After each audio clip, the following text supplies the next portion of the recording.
دنیا مکافات عمل ہے، صبر ضائع نہیں جاتا۔ دوسروں کو میلا کرنے سے خود کا کردار اجالا نہیں ہو جاتا۔ کچھ لوگ اپنی آدھی زندگی پڑھنے میں گزار دیتے ہیں اور سیکھتے کیا ہیں؟ دوسروں کو نیچا دکھانا۔ پسند کی شادی بیٹی جب پسند کی شادی کا کہے تو اسے بے حیا اور برا نہ کہو۔ پسند کی شادی بیٹیوں کا حق ہے اور ہمارے نبی صلی اللہ علیہ وآلہ وسلم کی سنت بھی۔ قرآن پاک بار بار کہتا ہے، نا امید نہ ہو، کمزور نہ پڑو، غمگین نہ ہو، بے شک اللہ ہر چیز پر قادر ہے۔ توکل جب تمہیں یقین ہو جائے کہ اللہ کے فیصلے ہی ہمارے لیے بہترین ہیں۔ صبر کی حقیقت تو یہ ہے کہ جو اللہ کی مرضی سے ہو اور آگے بھی ہو، جو ہوگا اللہ کی مرضی سے ہوگا۔ شکر حالات جیسے بھی ہوں، ہر وقت بس شکر ادا کرنا چاہیے۔ طوفان میں کشتیاں اور گھمنڈ میں ہستیاں اکثر ڈوب جاتی ہیں۔ اپنوں سے ایسی لڑائی نہ لڑیں کہ لڑائی تو جیت جائیں مگر اپنوں کو ہار جائیں۔ گندی سوچ اور پاؤں کی موج کبھی انسان کو آگے نہیں بڑھنے دیتی۔ غلط صحیح کا فیصلہ خدا پر چھوڑ دو، تم انسان ہو، انسانیت پر زور دو۔ ہم نے آداب کے چکر میں قرآن پاک اتنا اونچا رکھ دیا کہ اب ہاتھ نہیں پہنچ رہا۔ عبادات ضرور کیجیے مگر معاملات پر بھی توجہ دیں۔ کعبے کے چکر لگانے سے لوگوں کو دیے ہوئے چکر معاف نہیں ہوتے۔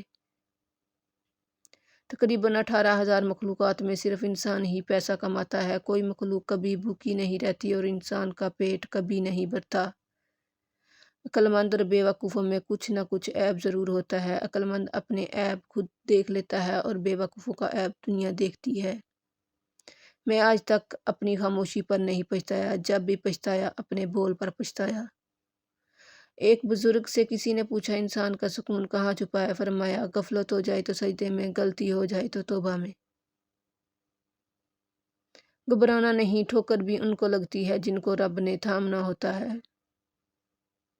جب کسی کم طرف پر احسان کرو تو پھر اس کے شر سے بھی بچو۔ کسی کو دیا گیا دھکا گھوم پھر کے آئے گا آپ کی ہی طرف۔ باتوں کی مٹھاس اندر کا بید نہیں کھولتی۔ مور کو دیکھ کر کون کہہ سکتا ہے کہ یہ سانپ کھاتا ہوگا؟ وقت جب فیصلہ کرتا تو گواہی کی ضرورت نہیں پڑتی۔ بے فائدہ ہے زندگی میں لوگوں کا ہجوم، پرخلوص جو مل جائے تو ایک شخص ہی کافی ہے۔ کچھ نیکیاں ایسی بھی ہونی چاہیے جن کا اللہ کے سوا کوئی گواہ نہ ہو۔ کچھ قرض ایسے بھی ہوتے ہیں جو چاہنے کے باوجود بھی چکائے نہیں جا سکتے۔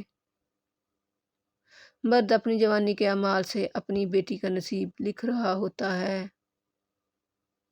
ترک کہاوت، اگر کسی شخص سے تعلق کاٹ چکے ہو تو اس کے متعلق اپنی زبان بھی کاٹ دو۔ اے اللہ، جو میرے مقدر میں نہیں لکھا اس کی کوشش و تمنا میں مجھے مبتلا نہ کرنا، اور جو میری تقدیر میں لکھ دیا ہے اسے میرے لیے آسان کر دینا۔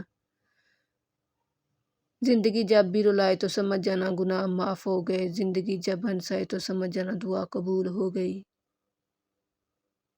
صبح سویرے کام شروع کرنا۔ نبی کریم صلی اللہ علیہ وآلہ وسلم نے ارشاد فرمایا، میں نے اللہ تعالیٰ سے دعا کی کہ یا اللہ میری امت کے لیے اس کے سویرے کے کاموں میں برکت عطا فرما۔